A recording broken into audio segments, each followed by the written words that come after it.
we have an Omen. On the Pope's birthday, December 17th, the day before the publication of Fiducia Supplicans, lightning pulverized the key and halo of a statue of St. Peter. Make of it what you will. And everyone listening, if you haven't heard the story already, you can imagine how it lit up the internet. I mean, how specific the hit was to hit this part of the hand and leave nothing else. In Argentina. Like torching the keys. The Pope's homeland. It is shocking how specific it was. Why can't we speculate a little bit? Who's to say? Who's to say? Who's to say? All right, welcome back to the LOOPcast. Today, I am joined by my co-hosts, Erica and Josh. We are hoping you had a great Christmas. Merry Christmas. The octave's still going on. We will get to that. But also, Happy New Year. It's going to be a great 2024. Thank you to all of you that have been listening since the beginning, and we look forward to taking you into what seems to be a crazy 2024 ahead of us. So first off, we have an Omen. I don't know. Some people are saying that. I'm going to leave that up to you. There was a lightning strike that happened on the birthday of Pope Francis, and it struck a very specific location and a very specific thing on that location. Erica, could you take us into, I think, what will lead us into some of the fallout from the infamous Fiducia Supplicans? Sure. So we just had to open up with this story and make of it what you will.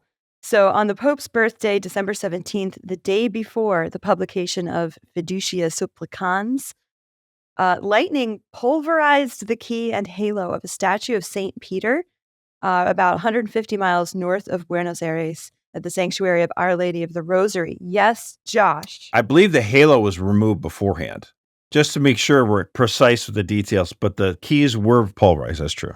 The keys were pulverized and the hand was like incinerated that was holding hand it. was gone. Yeah. So Yeah. CatholicVote, we were actually able to send a local journalist to the shrine to verify the facts of the story. It did strike the image of St. Peter. And the statue, too, you'll hopefully be able to see some pictures of this, but the statue is on the side of the church, and above it are these lightning rods that are like 30 and 40 feet high because it's in a high strike zone. So it's very strange that lightning should have struck this statue from a natural science point of view. The image of St. Peter is not located on the main entrance. It's on the left side of the shrine. It's next to an image of St. Paul, which is, they flank a door, but that statue is completely unscathed in spite of being made of the same material. So make of it what you will. And everyone listening, Oh, if and you they haven't heard did. the story already, you can imagine how it lit up the internet. And there were all kinds of theories. And I mean, CatholicVote got some great, we did write a story about this because we had a journalist we could actually send and look and see and verify. And we got some great quotes such as, "Hey, the Middle Ages called CatholicVote. They want you back." Oh, nice. Along Yeah. those lines and all that. But I mean, really, like it's the 80th anniversary of the publication of The Abolition of Man, and I promise this connects. And in The Abolition of Man, C.S. Lewis talks about how modernity has just disenchanted the world, how any kind of explanation beyond the purely physical and material is just scoffed at and laughed at. And I think what this story suggests, the lightning strike on the statue on the birthday of the Pope, the day before this document comes out, and pulverizing the keys, it's, why can't we have a little bit of fun with it? Why can't we speculate a little bit? Who's to say? Who's to Who's say? to say? That's it.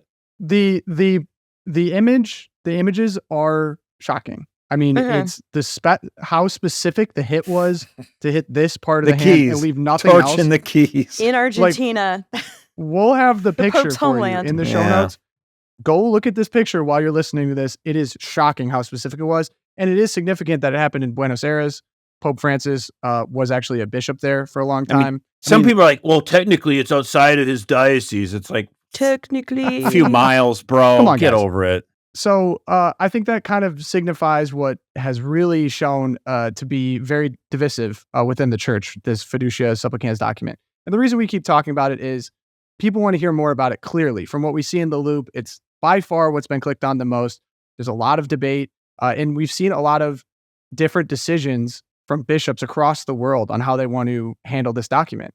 And so to see about half of the global church basically straight out reject this as something that is not going to be done in their diocese is pretty shocking to see. a strong rebuke. Okay. Yeah. And Josh, was it surprising how strong and the specific location of some of these Well, not rejections the were to you? locations, but I mean, I was just very happy and pleasant to see that not only countries from other parts of the world, like you mentioned, Africa, Eastern Europe, are saying no to this, but then we have bishops here in the United States, like this, bishops of South Dakota, are like, this is terrible stuff, and all these people giving the thumbs down on it, which is good. But the reason why we talk about it is precisely what you're saying, is the media is talking about this. We're having presidential candidates cite this as a reason and justification for why they support same-sex marriage. Chris Christie claims he's Catholic. He used this document as a reason to support same-sex marriage. Same thing, by the way, same kind of principle going on, that if you'll remember back in 2013, Speaker of the Illinois Assembly, Madigan, horrible guy anyway, by the way, but he's a Democrat, and he cited Pope Francis's, who am I to judge line as justification for same-sex marriages in Illinois. So, you just look at this, it's like, again, Pope Francis likes to create a mess. He didn't change church doctrine, as some people like to say. Yeah, well, I understand that, but he's changed church practice. And that's creating a massive mess in a bad way. And so, yeah, we talk about it because now the lightning strike, I love it. Okay. Is it an omen? Which, of course, I love that because it's my middle name.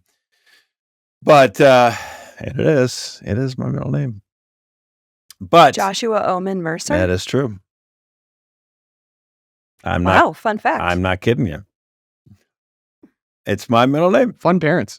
I think with regards to this kind of stuff, you got to be careful not to overdo things, like to look for signs everywhere. So I have a lot of Catholic friends. They're always looking for, like, what's going on with this, and how can we interpret this, and what's the other world? Because we have the material world and the fallen world, the sinful world that we live in, and we're too used to that analysis and everything. Predict. I don't know if you say predictable, but like there's the laws of science and all that kind of stuff, and so we like to think, mystical things can't happen. We should be careful not to dip into that too much. I agree. However, dude, we're talking about a statue of St. Peter holding the keys on the Pope's birthday. His keys get vaporized by lightning. It did remind me of the night Pope Benedict announced he was going to resign. The lightning struck St. Peter's Basilica. The Dome of St. Peter's. It's like, hello. Yeah. Yeah. Kind of makes you wonder. And I do think, by the way, so I say this and I mean this in my heart. I don't go to this well too much. However, I do recall, like, this thing that Pope Francis has done with Fiducia Fabulosa, as I like to call it, the blessing of same-sex couples, is the second worst thing the Pope has done in his papacy. You would think it'd be number one, but I still think the number one thing is how he basically worshipped the Pachamama idol. And I really do think that the Pope doing something like that was a terrible transgression. And what happened after that? Soon after he praised the Pachamama idol, we had a worldwide pandemic for 2 years. To me, I've always thought those two were related. Something I wanted to address that has rolled out slowly since Fiducia was released is the continued sort of split among Catholic commentators of the Pope-splainers. And I don't want to use these terms lightly or loosely because I don't want to diminish good points made on both sides. And then what Peter Wolfgang called the Pope Ragers. So the people who are just like, this is terrible.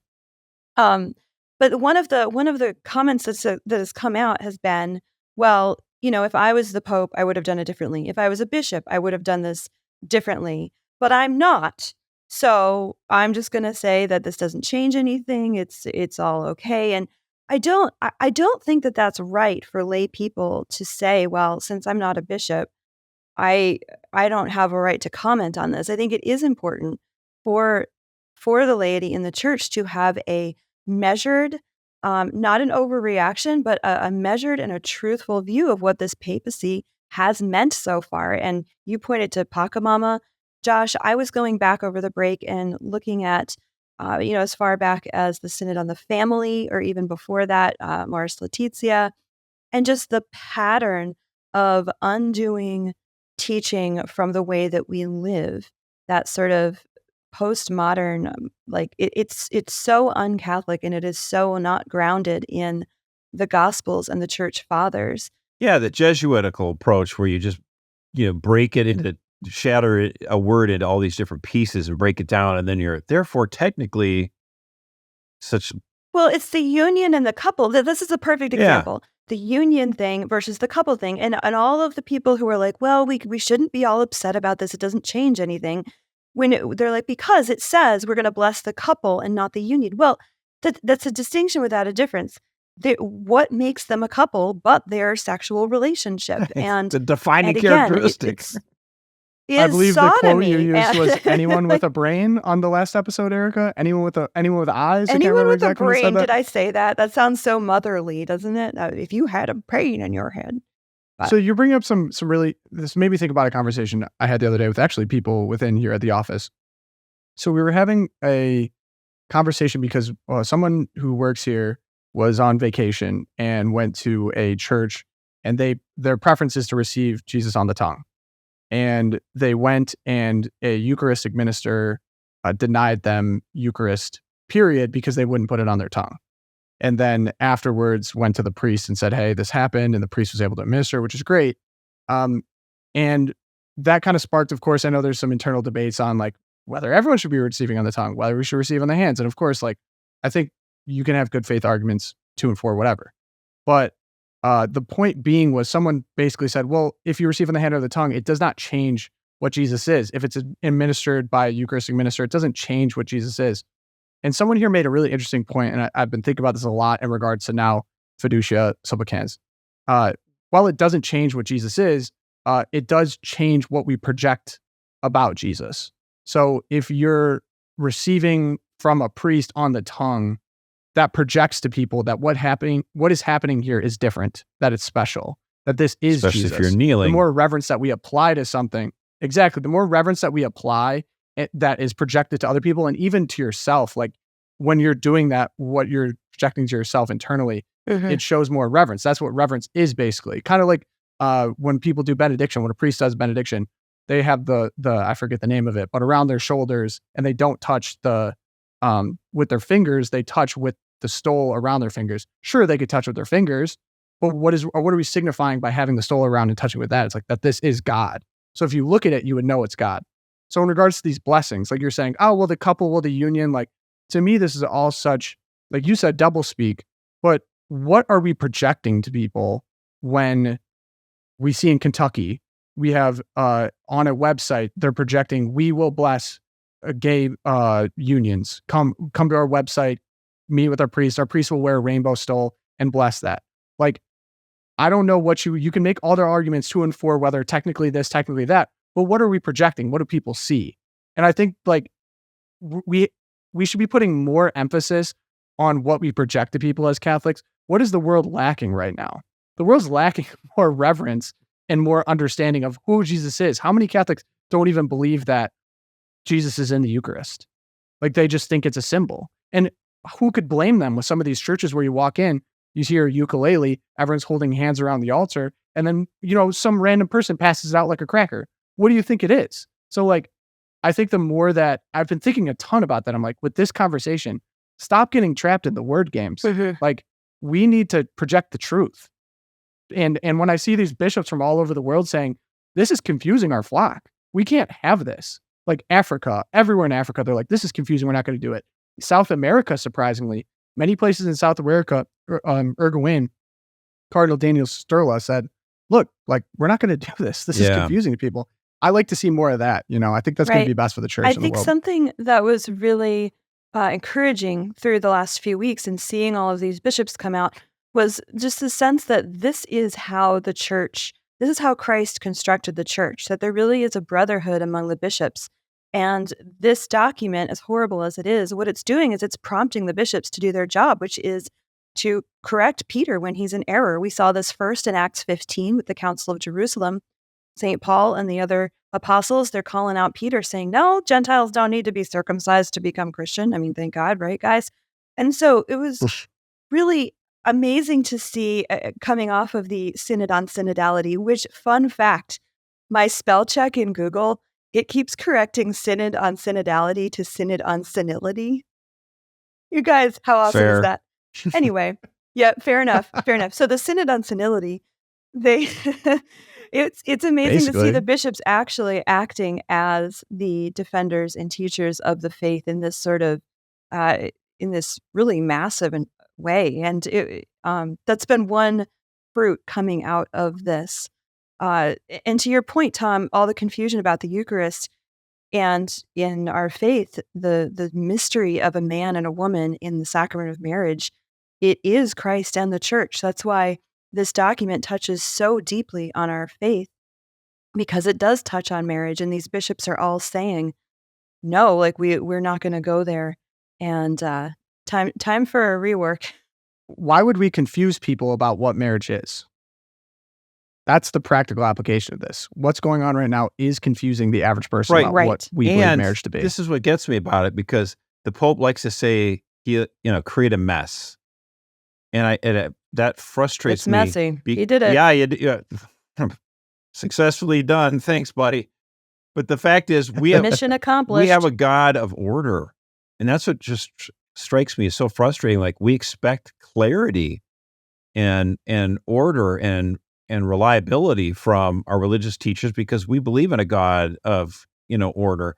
And by the way, this document was not. I mean, this is what again, this papacy has frustrated me because he on the Latin Mass, for example, I don't go, so don't get into that with me. But he immediately repealed what his predecessor had done, and then this Pope with Fiducia Fabulosa has removed what his own papacy agreed, and said 2 years ago, and again, complete. Just he gets a new guy in for the DDF, dicastery or whatever, and then this guy immediately jumps on this and promotes this promulgation, and then but the Pope still signed off on it. And the thing is, if you contrast that with like Pope Pius XII back in 1950, he's, considering whether or not to declare, Mary, her Assumption, that dogma to be, whether that should be considered dogma, whether that should be infallible, whether as Catholics, you should be required to think that. And that at the time, the Pope actually went around and asked bishops from all across the world what he thought about this, and he consulted with them. And so he didn't go on his own in a sense. Ultimately, he had to make the call himself. And that was a matter of, grand importance because he was declaring it ex cathedra, which I know this document isn't. And he didn't even have to call it synodality. He just did it. He just right, but even then, he's still consulting with theologians and bishops from all across the world. It's like that's a natural thing to do instead of this document. There's rumors that something like this was going on, and then when this synod on synod of the synod of the synod of the synod in October got done, we thought, oh, we dodged a bullet. I guess they're not going to try to do this, and then we got it right in time for Christmas. Well, and it turns out, so this story came out over the break as well. Fernandez, the Cardinal DDF guy, so he gave a pillar interview in Spanish right after the document came out.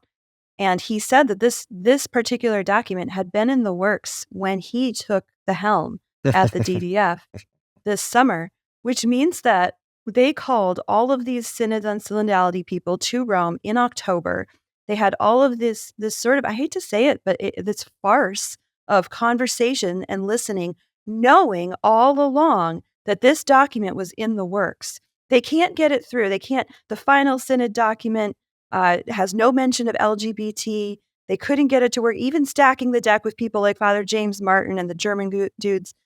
They couldn't get it through because the synod actually said, we don't want to address this. We don't want to, this isn't Catholic. This isn't an agenda that we want to push forward. So what do? They drop this document right before Christmas that had already been in the works. Father Raymond de Souza has a great piece over at the Catholic Thing. He plays 20 questions with Fernandez.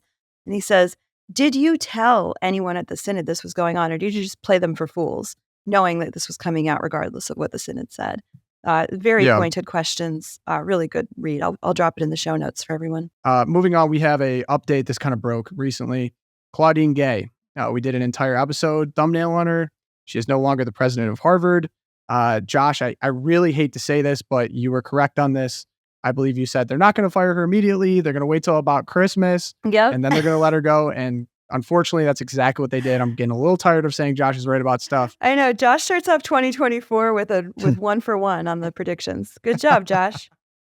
Great job, the Oracle Josh. strikes again. So I believe we had Ibram X. Kendi say that this is due to a racist mob that just wants to take out Black people. Other people are saying it's because she plagiarized half of her work and then couldn't condemn the genocide of Jews. I'm going to leave it up to you guys to decide on what's going on. Could be it. So, although they did say they're calling for the new president to be a Black woman, and someone suggested that we do Clarissa Thomas, which is just Clarence Thomas in a wig. So that would be or interesting. actually do Carol Swain. She would be a great candidate, She would be awesome. I've heard people talk about her. Carol Swain was one of the plagiarized by Claudine Gay, and she's come out very strongly against her. So absolutely. Great pick. Hey, Harvard, Happy listen justice. up. I mean, just throwing you some ideas here, but Josh, because you were correct about this, and I'm going to kick this to you, but Chris Rufo was instrumental in revealing a lot of this. He's a hero, dude. So before I want to read a tweet that he wrote, and I think this applies to a lot of what we see today. To all my critics who snidely dismiss me as a bad faith actor and cartoon villain, I was right. You were wrong. Gay is gone. The world of politics cannot be divided neatly between good actors and bad actors. Reality is not a Marvel movie. Politics is not a child's fable. There are only actors, fighters in the arena, some of whom are successful and some of whom are not. My strategies, however unorthodox, have proven successful at exposing corruption, changing public opinion, and moving institutions.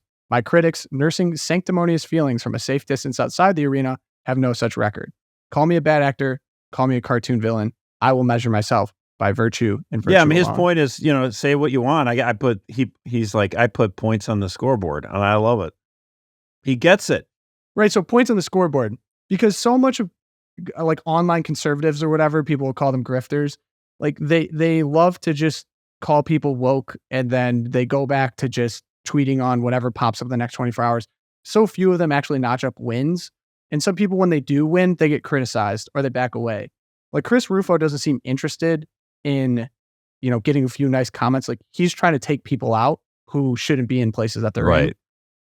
I would love to see a little bit more of that in politics personally, because so many people we vote for, as soon as they get to DC, turn into a uniparty, hanging out, enjoying, lobbyists, giving them money and nice dinners and stuff like that. Like I love this energy and I'd love to see more of it. Like Claudine Gay did not deserve to be there. Like her whole thing was a sham. Right. She should have been removed. And she wouldn't have been if there wasn't people like Chris Rufo exposing. Did you see what the AP said about Christopher Rufo? Oh, this is... Yeah, he's like a cartoon villain, it gets better, dude. Yeah. No, dude. The Associated Press said on X, formerly Twitter, Christopher Rufo wrote, scalped, as if Gay was a trophy of violence, invoking a gruesome practice taken up by white colonists who sought to eradicate Native Americans. Like, wait a minute. Oh my gosh. I mean, to me, it's just the audacity of the AP is wait, white colonists, you're making this, but like they did the same thing that was done to them. Like, yeah, it's ridiculous. I mean, it exposes, and I know exposing hypocrisy is like not really a win, but it just exposes the whole DEI project. And she was a DEI hire, like literally, like she said, I am a diversity, like I'm a Black woman. This is why I'm here. It exposes that they are not interested in the good life. They're not interested in intellectual excellence. They're not, it's a political move in the worst sense of the word political, that it's tribal and it doesn't matter if you do right or you do wrong. It's all about getting your man in there. And that's power. like Ibram X. Kendi's reaction. Yeah, it's about power and not about she's in her letter of resignation, there is no hint of apology. She accuses her detractors as having racist. You know why, Erica? There's nothing in there. You know why her resignation Why? didn't have any remorse? Why it didn't mention any of the things that were against her? Because her resignation letter, I think she plagiarized it from someone else. And so, well, just to finish my thought, Tom, so it's not about like, okay, she's going to be corrected, she will apologize, and she will amend her ways. We are so far beyond that in terms of the establishment, in terms of the government, in terms of education, in terms of, even big tech in many ways, the exception of Elon Musk, perhaps. But we're so far beyond making corrections because everyone's on the same page about what a good society looks like, that when Chris Rufo says something like scalped, it is perfectly legitimate to say these people just need to be gone, because there isn't going to be, okay, I showed something that they did wrong and now things will change. They are not going to change. Claudine Gay was not going to say, I was wrong to say this in front of Congress. I was wrong to plagiarize. I will step down willingly of my own. You had to force her out in order for there to be societal change. And I don't want to like use the left's tactics against the left, but at the same time, as a good parent, sometimes you just have to remove the person from the situation. I don't know if I would coin wielding legitimate authority as a leftist tactic. Like lefties understand that power is really all that matters at the end to achieve their goals. And conservatives, for some reason, I don't understand this, are so terrified of wielding legitimate authority or exercising they power. think if I scream on Fox News, that's successful. Like Chris Rufo's like, actually, I want her to be removed. I want her to be fired. That's how we can advance. I want there to be consequences. Yeah. No, correct. I mean, so I support everything Christopher Rufo does. I've donated to support him. And just like I supported I forget the Austrian guy's names to make full circle on this, the tall Austrian dude who took the Pachamama and threw it in the river. In the Tiber. Like, I'm donating to you. That's like that was a great moment. The guy who destroyed the goat head in Satan Iowa. Statue Yes, in Iowa. that guy. I love that guy too. Listen, Cassidy. guys. Yes. Go Cassidy. Like we're actually talking about something now. We're putting I'm happy to see some points wins on the board here. Yeah. So speaking of people who need to be removed, Ohio Governor DeWine. So he vetoed House Bill 68. And if you're unfamiliar with that, it would be a bill that would prevent child mutilation. So we're talking hormones, puberty blockers, and gender reassignment surgery before patients turn 18. So this is for children. It would also prohibit biological males in female bathrooms. I don't even like to play the word games. And playing on biological men playing in female sports in high school and college. It would have stopped all of that. And it got passed by both chambers, got to the governor's desk, and he made a whole video promo about how he couldn't do it. He vetoed it. And this was a guy who was self-proclaimed Republican, endorsed by Trump, and he just blocked what would have solved a lot of problems. Well, that's not even half of it. In the state of Ohio. Mike DeWine claims he's Catholic, and during the COVID pandemic, he shut down all the Catholic churches, but the abortion clinic facilities were open. So like, who is this guy? Claims he's Catholic, claims he's pro-life. He did sign the heartbeat bill, but man, he is terrible on this. And I mean, how could you're a Republican and you can't be against mutilating children? Like, what is the problem here? Right. And what really got me on this one, where the way that he justified it was that he took the language of parents' rights and he used it to justify this. So this is from his video promo. He goes, were I to sign this bill and it become law, Ohio would be saying that the government knows better what's medically best for a child than the two people who love that child the most, their parents. And so this is obviously co-opting a real argument about the primacy of parental rights and saying, oh, well, they need to be allowed to cut off their girls' breasts. This is ridiculous. There are clearly things that even parents, the state has an interest in forbidding even parents from doing to their children. I mean, I could go. No one has the right to abuse their children. Right. No one has the right to abuse their children. No one does. Parental rights. There's people that believe that it's somehow a right to mutilate your children. Those aren't people that you can make scientific and statistical arguments with and then have them, something change. You just have to defeat them. So when I see this situation, right, you have to remove these people from power. There's no other way. They can't be reasoned with. They're not listening to any of the statistics that have come up because they're all horrible. Right. What they're going to do in Ohio, Tom, Next week, the legislature is going to vote to override the veto. So I think that's going to happen. I think they got the votes to do it.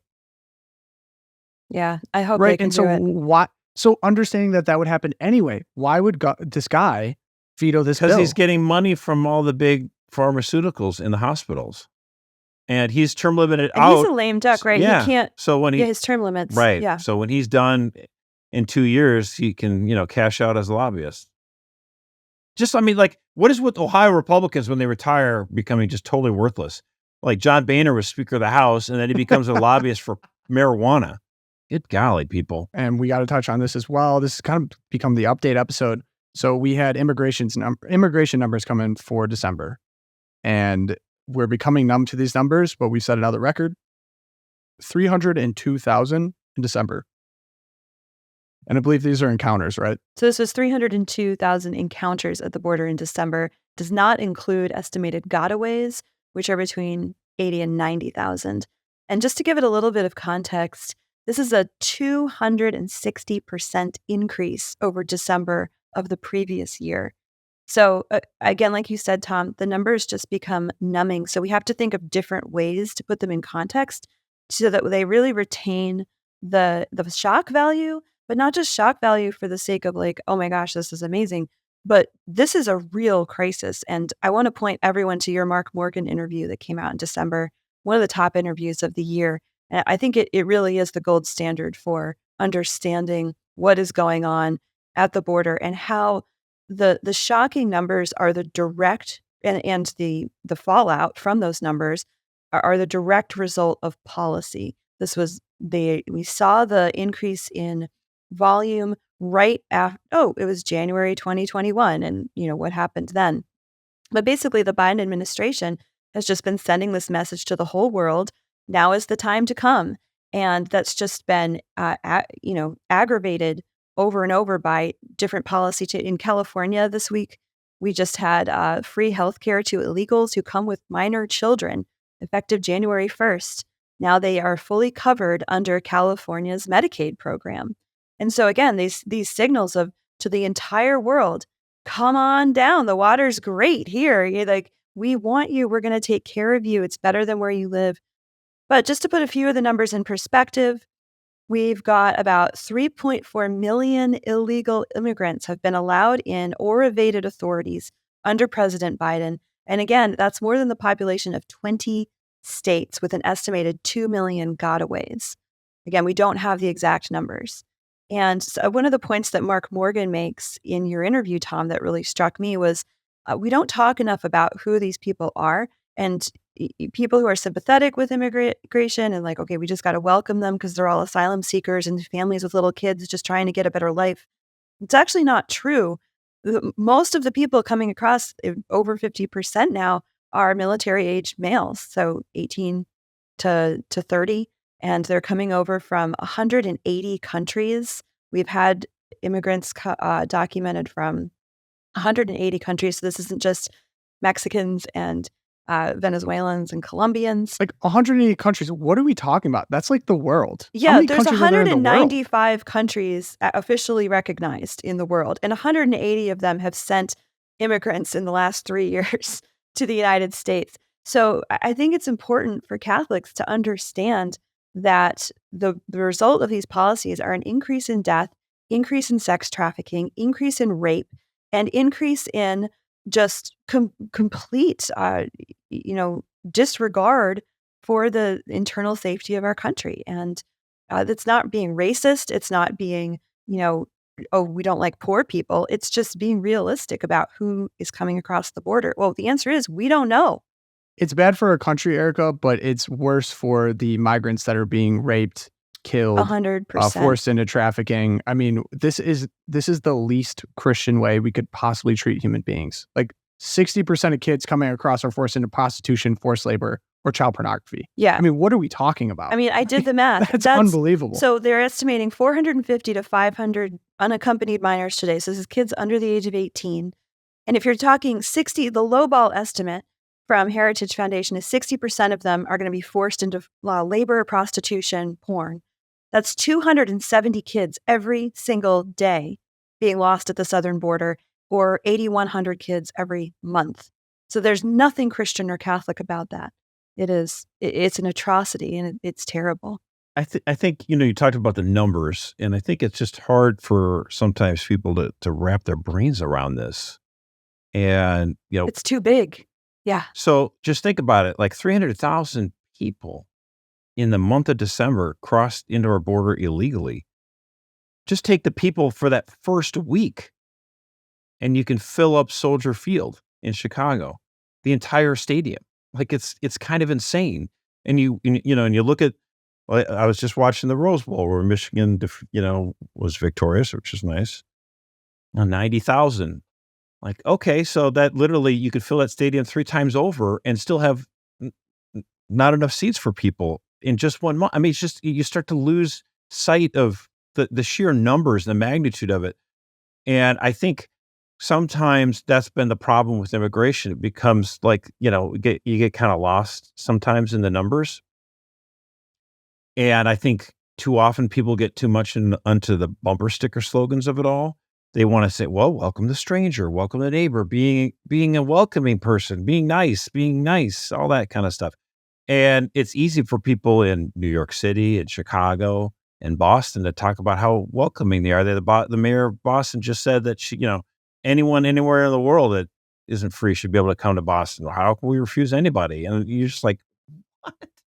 It's you sort of lose your mind. Governor Abbott's like, hold my beer. Yeah, I mean, really. So look out, Mayor Wu. Was this the same mayor of Boston that had an all anti-white Christmas party? Like she had only people of color were invited? POCs only, people of color only. And it was great. I mean, white's a color. I don't know why I can't come. Gosh. I don't, hello. Whites are color. Yeah. But and very pink in the summer. It does, so again, I think, we had all these sanctuary cities and signaling how virtuous they were by saying, I love other people from other places and you're racist and homophobic and xenophobic and bigoted and all that jazz. But then that's what's been different about Governor Abbott and Governor DeSantis, like saying, oh, you want to welcome the stranger? Well, here you go. Here's, 20,000 strangers. Tell me how you'll do then. And so you get these cities now in New York City, Chicago, that are just being overrun. They have no place. They have no beds. And, it gets, and so now the cities are like filling up hotels with illegal aliens, and Catholic Charities is even paying money to fly illegal immigrants across the country.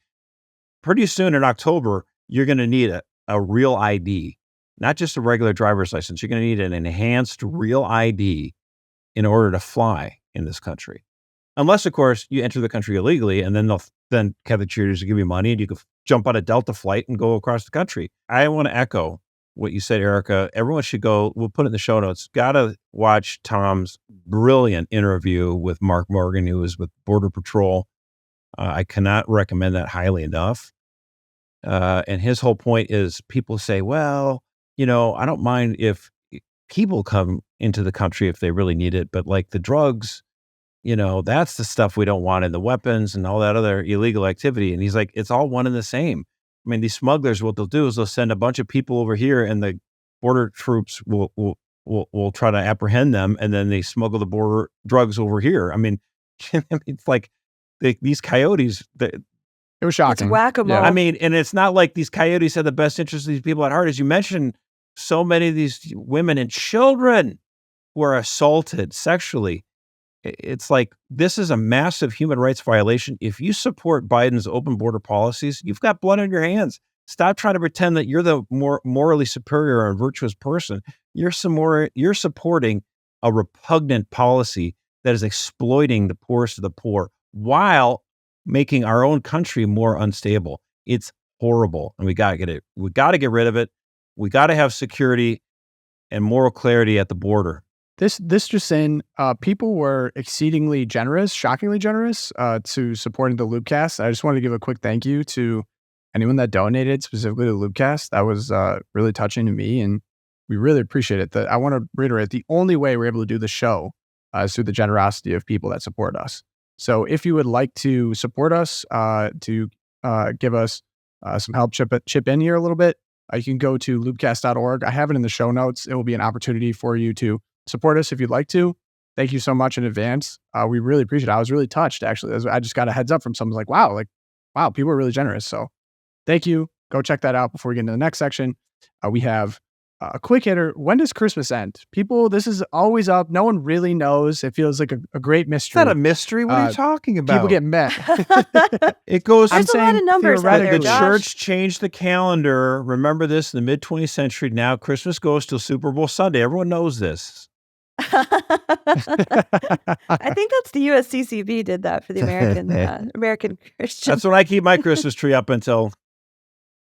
When can we stop saying Merry Christmas to people? I think is what the people want to know. Oh, man. Well, as my grandmother in her old age used to say, every day is Christmas.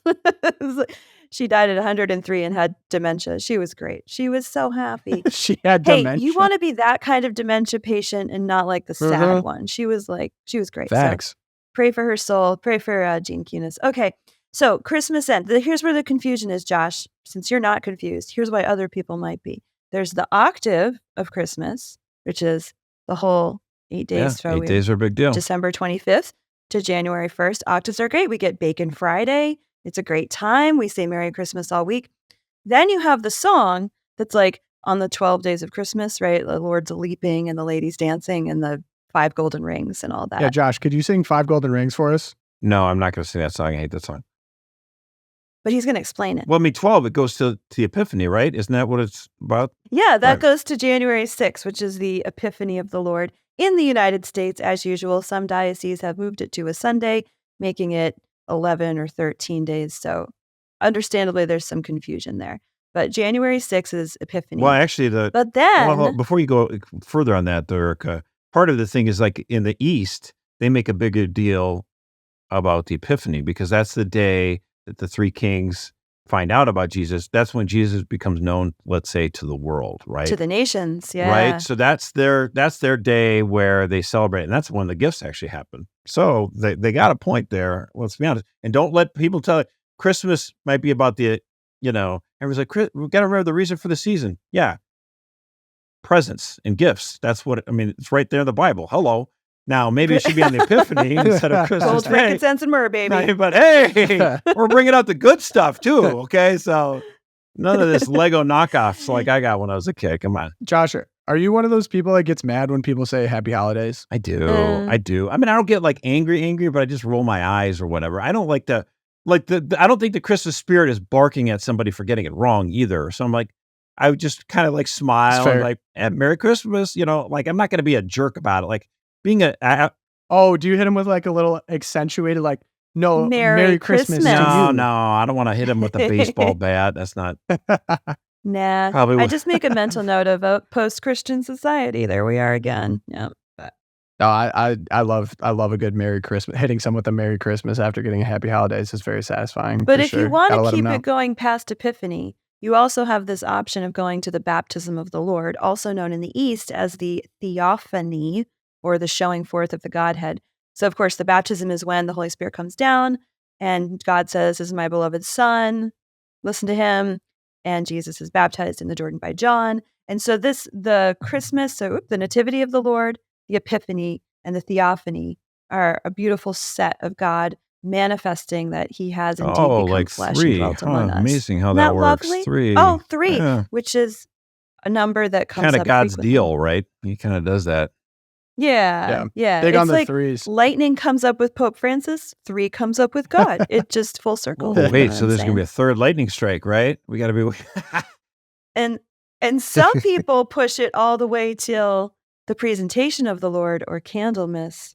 Well, we put an article in the Loop about that, just saying that some people just immediately dust off Christmas and they get kind of in the lulls. And so we wanted to kind of answer that and help people understand that. But it doesn't mean that we don't think that Christmas carries on. We like Christmas.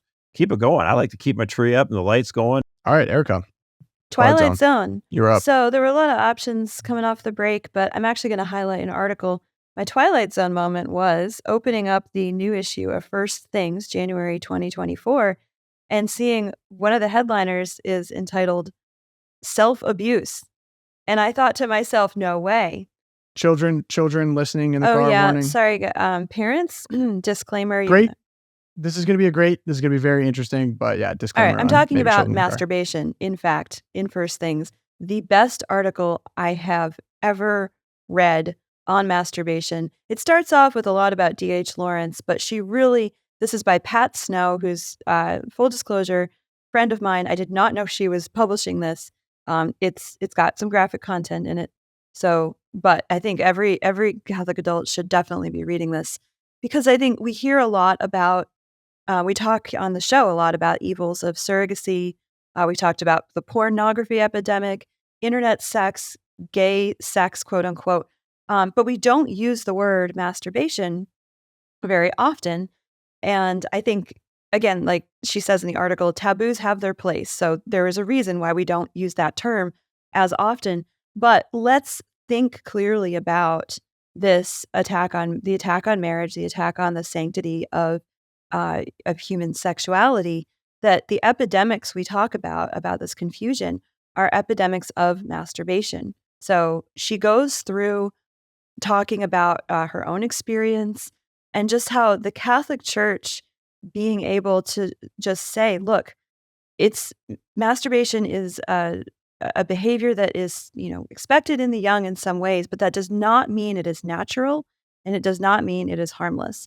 And she talks about how science has basically confirmed all the old wives' tales, like if you commit self-abuse repeatedly, you're going to go blind, or you're going to be retarded, to use the old-fashioned terms that my grandparents probably used. And it turns out that science confirms, in fact, people who masturbate excessively, they risk impotence and inability to have normal sexual relations with the opposite sex. And in fact, it affects their hyperfrontality, which is your prefrontal cortex, the part of your brain that allows you to make decisions, and it affects your memory performance as well. So all of this to say that this article, it covers the gamut of the theological implications for a culture that is soaked in masturbatory practices, as well as the scientific sort of confirmation of everything your grandmother told you, if she had the guts to tell you. So go read it, by Pat Snow, First Things. And now the children can start listening again, because I'm sure Tom's will be much more actually, let me let me jump in line here. Go in. Yeah. With mine, because it'll dovetail with what you're saying. I love a dovetail. Yeah. So, I mean, this is one of those things where on the you're really about to steal mine, aren't you? Brother. You can go for it, but I'm angry. Okay, no, you take it. I'll be a No, man about it. I mean, Go ahead. Did this have to do with a calendar of some sort? Women in swimsuits. I had the best there's a great hot take. Jason you. Whitlock's hot take is killer on this. All right, so we could cover two takes. So I want to give a shout out to Nate Hochman. He's actually a former guest of the show. He wrote an article called Beyond the Calendar Wars. And essentially what we're referring to is that there is a conservative alternative to Bud Light called the Ultra Right beer. They released a limited edition Real Women of America 2024 pinup calendar. It included many, let's say, internet famous conservatives, some well-known names, one of them being Riley Gaines, who has been on the program. I admire her greatly. But there's kind of a lot of people like that where you're like, oh, a little interesting that you're kind of seeing this person featured, many of which married, some had kids, that kind of thing. And it was kind of a dumb argument, because people were arguing over like the various like clothedness, basically. Like some people were more clothed than others. How modest is modest, it made right? it better. Yeah, exactly. There's just like dumb arguments over like, oh, well, this person was dressed modestly in it, so it's fine, while other people maybe weren't.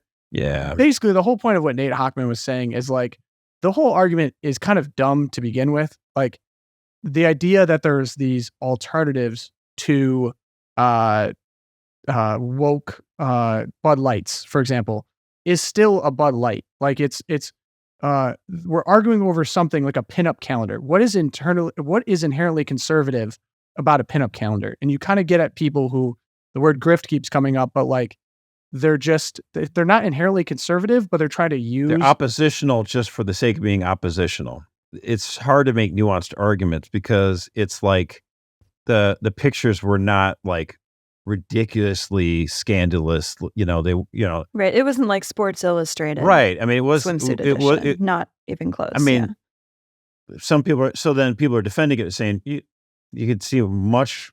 This is mild. You could see. It's like, well, the point we're making is this is kind of stupid, and this is not the way to fight. Right. That's kind of what Nate was getting at. It's the same thing in kind, if not in degree, right? That's for example, this is just kind of dumb. Like, so his I have the quote here. The truth is that many of today's conservative cultural entrepreneurs see no fundamental problem with the soulless, amoral films and music, nor do they have any substantive objection to cheap consumer junk that serves no purpose other than material acquisition, faceless, placeless, corporate behemoths that devour Main Street corner stores, shops, and community centers, or a mass media that hypnotizes Americans with meaningless digests of their favorite celebrities' sexual exploits as their country is transformed into a gigantic shopping mall. So long as these institutions make an obligatory snide remark about wokeness having gone too far, or throw in a favorable reference to the genius of Ronald Reagan, we will have won the culture war. Yeah, and so and that's why I thought, again, just by being oppositional, they think, oh, we're anti-left, therefore we're good. And that's why I thought Jason Whitlock, he's a Black conservative, he's with Outkick, and he said, yeah, okay, so this bikini calendar is, quote, conservative, okay, whatever, but it's not Christian. Identifying as conservative does not curb or reduce immorality or lust, not remotely. And he goes on, he said, Christianity, political identities, they get into the camps. I'm in favor of this, or I'm against that, he said, but Christianity should force you to deal with the man or woman that you see in the mirror. He goes, I see drag queens at schools and men, boys competing against women at sports, and I sincerely ask how I contributed to this insanity. So this is getting back to what I had said earlier about looking in the mirror, right? He goes, the answer is simple. I participated in a culture that centered, flaunted, and glamorized heterosexual immorality. For every action, there's an equal and opposite reaction. He goes, the LGBTQIA plus silent P crowd has centered, flaunted, and glamorized its sexuality. Well, he goes, you see, I participated in constructing the slippery slope that got us here. He goes, the Sports Illustrated swimsuit I ogled as a kid and a young adult, the R-rated movies with unnecessary sex scenes, the night spent making it rain at Spearmint Rhino, which is an adult club, the hypersexualized rap songs I partied to, the 30 minutes scrolling Brittany Renner's Instagram. I was a full participant in an immodest and immoral heterosexual culture that sold Carl's Jr. hamburgers with sexual lust. I love that because what he's really nailing is the radical difference between the sort of conservative versus liberal versus progressive culture war mentality and what the church is proposing, right? And that the Catholic Church is proposing that the only natural and positive way to experience sexual gratification, whatever you want to call it, that sexual pleasure is within the bounds of marriage for the sake of procreation. And this is so radical that when you see a pinup calendar, like no matter how tame it is, you're conserving the wrong thing, right? So conservatism, what are you trying to conserve? You want to go back to the 80s swimsuit model calendars instead of the gay one that Bud Light's going to put out or whatever? You have to ask these questions. And I love that he puts it back on self-examination, because how have I contributed to it and how can I change my life to make it better? So I think this sums it up well, and it's a better quote than the one I read earlier. But yeah, if it's not apparent by now, this brand of conservatism and the individuals who are responsible for perpetuating it are not going to help us find our way home. A new culture oriented around radically different values would require art, films, music, and products that are wholly independent of the ones that govern American society today. The greatest conservative, quote-unquote, films are not self-consciously political at all. They're not about tax cuts, abortion, or PC culture run amok, nor are they repurposed Hollywood plots with clumsy anti-transgender storylines inserted somewhere along the way. They are works of art, true art, rather than a right-wing PR campaign packaged as such, that imply conservative answers to universal questions: family, duty, patriotism, God, the nature and purpose of man. 100%. Woof. Do it. I mean, Well, and I think using the term conservative, Larry Arnn has a great article out right now in Imprimis, the Hillsdale College publication. But it's not just conservative, right? Because when you're referring to people who were revolutionary. I mean, William Wallace, right? He was actually rebelling against something. He wasn't necessarily conserving the American founding. Like, these are revolutions, and I think what it is more, not so much conservatism as a positive vision of human freedom, human virtue, the good life, and the role of the political sphere in creating a flourishing life. So I think, yeah, if that's what you're conserving, I'm all about conservatism. But we might be at a point where we need a little revolution, because if what we're conserving is 1980s Sports Illustrated, I don't really want to be that conservative, right? You know what I'm saying? Yeah, right. So I think That's a good point. even more positive vision, and I think this is what Nate Hockman's article is pushing us towards, is what is the true, the good, the beautiful? What is freedom? And let's aim for it and build a society towards that, instead of conserving what very well could be lost. And I hate to be all dark and everything, but hey, 2024 is not looking so fun. No, I'm inspired by that. You know what I'm saying? I actually think that was a good, inspiring note. If you want to support the program, comment, loopcast@catholicvote.org. Go subscribe to our YouTube. We got big things coming there soon. Head over to the YouTube page. Just look up the Loopcast. You should find it. You can also review us on Spotify. If you really want to help us out, you could chip in, donate a little bit. Loopcast.org is where you can do that. We also have that in the show notes and the description. So really appreciate all the people that have helped us out there. And we're going to have a good year. I think I have a good feeling about this year. I'm happy to be back with my co-hosts here after a little break. Yeah. And we're coming in hot for 2024. So St. Fidelis, St. Thomas More, or Our Lady of Guadalupe, pray for us. And we'll see you guys on the next episode.